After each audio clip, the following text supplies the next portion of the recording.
Hello అండి.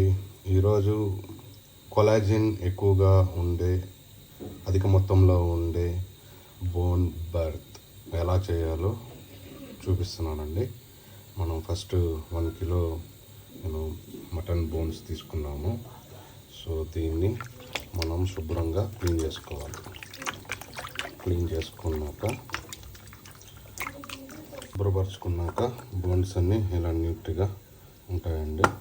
మనం దీనికోసం 1 కిలో బోన్స్ మొత్తం మూలుగలతో కూడుకున్న బోన్స్ అన్నీ తీసుకున్నామండి. అన్నీ చూడండి, మూలుగలు ఫుల్గా ఉన్నాయి.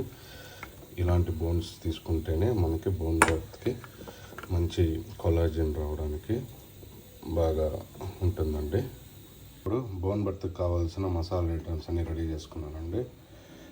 ఇది తెలుసు కదా, దాల్చిన చెక్క, ఇది మిరియాలు, ఇది జీలకర్ర, ఇది బిర్యానీ ఆకు, ఇది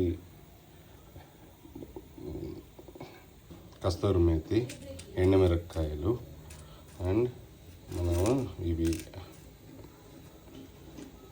క్లేవ్స్ లవంగాలు అండి, లవంగాలు క్లావ్స్ లవంగాలు. మనము ఒక 5 లీటర్స్ ఉన్న కుక్కర్ని పెట్టుకుంటున్నామండి. ఎందుకంటే మనకి ఆల్మోస్ట్ 3 లీటర్స్ వాటర్ యూస్ చేస్తాము. ఎందుకంటే డైలీ బోన్ బర్త్ సూప్ తాగడానికి మనకి కావాలి కాబట్టి. సో ఈ ఆయిల్ బదులు మనం ఏం చేస్తున్నామంటే గీతో చేస్తున్నామండి. గీ అయితే బెస్ట్, మనకి గుడ్ ఫ్యాట్ కాబట్టి అది బోన్ బర్త్లో ఉండే ఫ్యాట్తో కలిస్తే మంచిదనేసి ఈ గీని మనం యూస్ చేస్తాం. మనం కొంచెం శుభ్రం చేసుకున్న కుక్కర్లో నీళ్ళన్నీ వెళ్ళిపోయిన తర్వాత మనము ఒక 4 స్పూన్స్ ఆఫ్ గీని వేసుకుంటాం.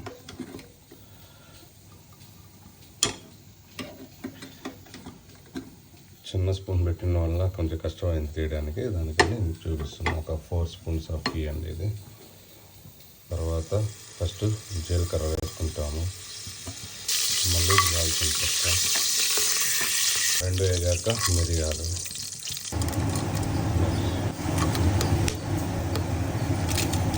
మళ్ళీ ఎండుమిర్చి, బిర్యానీ ఆకు మళ్ళీ వేసుకుంటాం, మళ్ళీ కస్తూరి మేతి. ఇప్పుడు మనం రెడీ చేసి పెట్టుకున్న ఈ బోన్స్ వేస్తాం.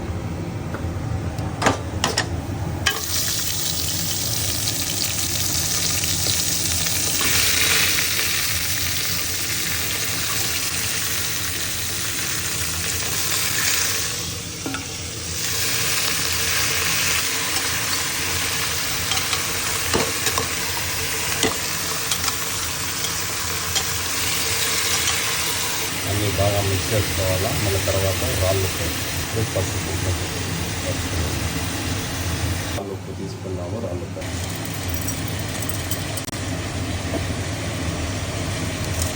మనం 1 లీటర్ బాటిల్ ఒకటి రెడీ చేసుకోవాలండి. 1 లీటర్ బాటిల్ ఒకటి రెడీ చేసుకొని దాంట్లో 1 లీటర్ పొడిచి వేసుకోవాలి. ధనియాల పొడి వేయడం నచ్చినామంటే ధనియాల పొడి కూడా ఒక 1 స్పూన్ వేసుకుంటాము. ఇప్పుడు అలా వేగుతున్న బౌల్స్లోకి మనం 1 లీటర్ వాటర్ కలుపుకొని వేసుకుంటాం. ప్రయత్నము మళ్ళీ సెకండ్ లీటర్. సో 2 లీటర్స్కే ఇక్కడికి వచ్చిందండి. ఫస్ట్ మనం ఇంట్లో బాగా విజిల్స్ పెట్టుకొని వేసుకున్నాక మళ్ళీ వాటర్ యాడ్ చేసుకోవచ్చు. సో మనం విజిల్స్ పెట్టేస్తామండి. ఒక 25 to 30 విజిల్స్ రావాలి స్లో ఫ్లేమ్. సో అది మనకి ఆల్మోస్ట్ 1.5 అవర్ విజిల్స్ వస్తూనే ఉండాలి. మిక్స్ చేసాక ఇలా ఉంటుంది. మనము ఇప్పుడు టేస్ట్ చేస్తాం. ఇంకా కొంచెం కాస్త వాటర్ యాడ్ చేసుకున్నాం. ఇలాగా వాటర్ అంతా కలుపుకున్నాక మనము ఒక విజిల్స్ పెట్టడానికి చెప్పాం కదండి, ఒక 25 to 30 విజిల్స్ పెట్టాలండి. 1.5 అవర్ పడుతుంది.